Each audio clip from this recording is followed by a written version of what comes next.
Rogério Corrêa já está prontinho, junto com o Henrique Fernandes e o Fábio Júnior, lá na Arena Independência em Belo Horizonte, para falar mais sobre essa goleada do Cruzeiro. Olha só, estava dando uma olhada, meus amigos.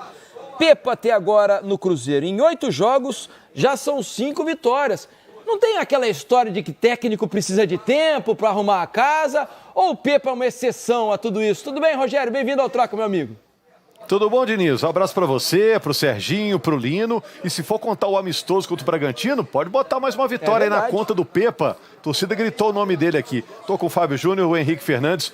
Olha só, Diniz, o Cruzeiro não vencia o América por 4 gols de diferença há 18 anos. E venceu nesse jogo, olha que curiosidade, o América venceu os últimos 7 jogos contra o Cruzeiro. 7 vitórias seguidas do América contra o Cruzeiro. E mesmo assim, o Cruzeiro entrou hoje, para muita gente, como favorito. E confirmou o favoritismo ganhando por 4-0. O placar foi mentiroso ou foi sincerão, hein, Fábio Júnior? Na verdade, primeiro um abraço a todos os amigos. Na verdade, Rogério, eu acho que o Xavier, quando a colocação dele foi muito sensata. Acho que o jogo não foi o jogo para 4-0. Até então, o América teve oportunidades também durante o primeiro tempo, criou algumas chances bem claras também para poder fazer o gol e não conseguiu finalizar. E clássico, a gente sabe que são definidos em alguns detalhes. Se você não tem a oportunidade, não consegue fazer, o adversário vai lá e não perdoe. E foi isso que aconteceu hoje. O Cruzeiro teve as chances, teve as oportunidades e foi assertivo e conseguiu fazer os gols. A gente pode mostrar os melhores momentos, Diniz? O América acertou 2 bolas na trave, né? O Cruzeiro ganhou por 4-0, mas foi a noite dos centroavantes. Abriu-se uma briga por posição agora no comando de ataque do Cruzeiro. O Henrique Dourado foi escalado como titular, meteu um gol. O Gilberto foi barrado, entrou no segundo tempo, meteu 2. Então a briga tá aberta, tá quente. Aliás, foi um contraste entre os centroavantes, né? Rogério, Fábio, um abraço, amigos da mesa. Feliz Dia das Mães, a gente tá vendo lances do jogo.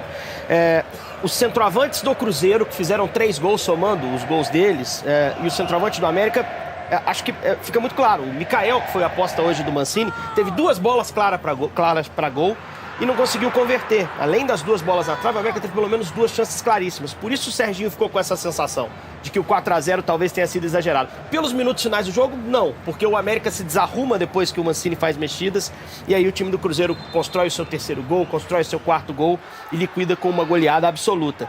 Defesa do América preocupa muito esse ano, preocupa muito nesse Campeonato Brasileiro. E até o momento do 2º gol do Cruzeiro fazem um jogo relativamente bom. Quando ela se desarruma é que o Cruzeiro mostra que é um time concentrado, um time capacitado e um time que encaixou muito rápido na mão do Pepa. O Felipe fazia provocação, não tem que dar tempo. Em alguns trabalhos você consegue ter um encaixe mais rápido. A gente tem que lembrar que o Pepa teve mais de 3 semanas entre a eliminação no estadual e o brasileiro para poder conhecer o elenco, para poder trabalhar o time e simplificar esse Cruzeiro que a gente está vendo abrir o placar no gol do Henrique Dourado. Aliás, bem simbólico, né? Assistência do Bruno Rodrigues, gol do Henrique Dourado, eles tinham se metido numa confusão para cobrar um pênalti contra o Fluminense na quarta. Hoje tramaram ali para a primeira jogada de gol do Cruzeiro, que acontece no momento que o América era até um pouquinho melhor, né, Fábio? É o gol da paz, Fábio Júnior, da reconciliação. Mostrando que está tudo resolvido entre eles, né? Assistência do Bruno Rodrigues, o Dourado fazendo o gol, mostrando oportunismo, né? Iniciou a partida hoje. Foi uma surpresa também, a gente achou que de repente o Gilberto continuaria, né? Teria essa sequência. Embora, Fábio Júnior, se eu fosse jogar com um cara que chama ceifador, eu ia querer ser amigo dele, né? Melhor ser amigo, né? Melhor ser amigo do que inimigo, né, Jair? E aí o Mikael, aquela oportunidade, no finalzinho do primeiro tempo, praticamente o último lance, estava 1-0 pro Cruzeiro, ele poderia ter feito esse gol, teve a oportunidade de empatar e ir pro intervalo com um resultado um pouco diferente. E aí, às vezes a gente fica falando e tudo, o jogo poderia ter sido outro, se ele consegue de repente fazer esse gol, poderia ter mudado um pouquinho. Fato é que o Cruzeiro, mais uma vez, conseguiu uma vitória incontestável e bem consistente, construída principalmente no segundo tempo. E acho que o Pepa faz algumas mexidas também que melhoram o Cruzeiro ao longo da segunda etapa, quando ele coloca o Stênio bem espetado nas costas do Marlon, lateral do América. O Gilberto entra muito bem no jogo, ele quase fez de cabeça logo na entrada. A primeira ação dele no jogo, praticamente, ele recebe esse cruzamento e depois vai ter o gol do Marlon. Para mim, esse gol liquida o clássico. Quando o Cruzeiro faz esse gol, o Mancini mexe no time do América, colocando Renato Marques, Matheus Gonçalves, jogadores com menos ritmo. Esses caras não conseguem entrar e superar a marcação do Cruzeiro. E o time se desarruma também defensivamente. Aí a gente fala do problema defensivo que tem sido crônico do América nesse Campeonato Brasileiro. E o Cruzeiro vai e liquida com o 3º e o 4º gol.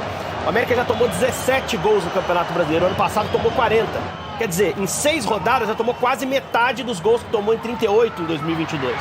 É aí que está o grande problema desse time, que sim, consegue produzir o mesmo tanto que os adversários, tem bons momentos, teve bons momentos contra todos os times que enfrentou esse ano, inclusive no clássico que a gente acompanhou há pouco, mas que defensivamente é muito vulnerável. Time que toma de 3 a 4 gols por jogo, esse time não tem a menor chance de brigar por nada nobre no campeonato. Vai brigar para não cair e coloca seus atacantes numa enrascada, né? Se você toma 3, seu ataque tem que fazer no mínimo 3 para pontuar.